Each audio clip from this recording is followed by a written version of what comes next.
पुण्यश्लोक अहिल्याबाई होळकर यांची आज ही 300वी जयंती आपण या ठिकाणी संपूर्ण देशभरामध्ये आपण साजरी करतो.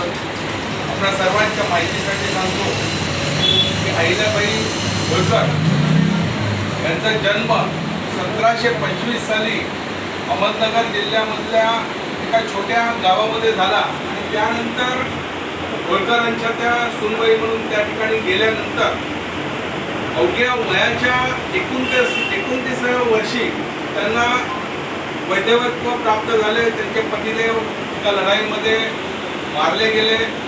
त्यानंतर आपल्याला सर्व महाराष्ट्राचा इतिहास माहिती आहे. 1761 साली जे पानिपतची लढाई झाली त्याच्यामध्ये आपला घनघोर पराभव झाला. मराठ्यांना संपूर्ण त्या पानिपतच्या लढाईमध्ये हार पत्करावी लागली. परंतु अशा परिस्थितीमध्ये होळकर साम्राज्याचं जे इंदोरमधून संपूर्ण देशामध्ये साम्राज्य चालत होतं, अहिल्याबाईंनी संपूर्ण देशामध्ये जी मंदिरं होती याचा आक्रमणकारी औरंगजेब असू दे किंवा त्यावेळेचा अहमदशाह अब्दाली असून दे, या लोकांनी जी मंदिरं नष्ट केलेली त्यातलं सर्वात मोठं काम म्हणजे काशी विश्वनाथ मंदिरचा खऱ्या अर्थाने जीर्णोद्धार जर कोणी केला असेल तर अहिल्याबाई होळकरांनी केला.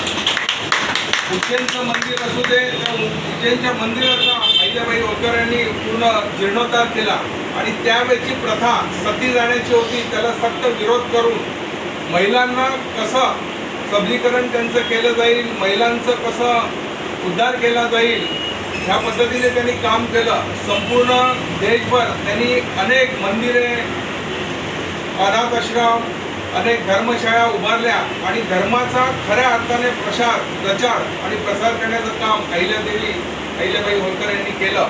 आज त्यांना त्यांच्या 300व्या जयंतीनिमित्त मी शतशत नमन करतो, त्यांना आदरांजली अर्पित करतो आणि येणाऱ्या काळामध्ये अहिल्याबाईंनी जे कार्य या देशासाठी या धर्मासाठी केले ते सर्वांच्या स्मरणात राहो म्हणून दरवर्षी आपण याच पद्धतीने अहिल्याबाई होळकर यांना अभिवादन करूया आणि त्यांना आजच्या दिवशी आपण शतशत नमन करूया.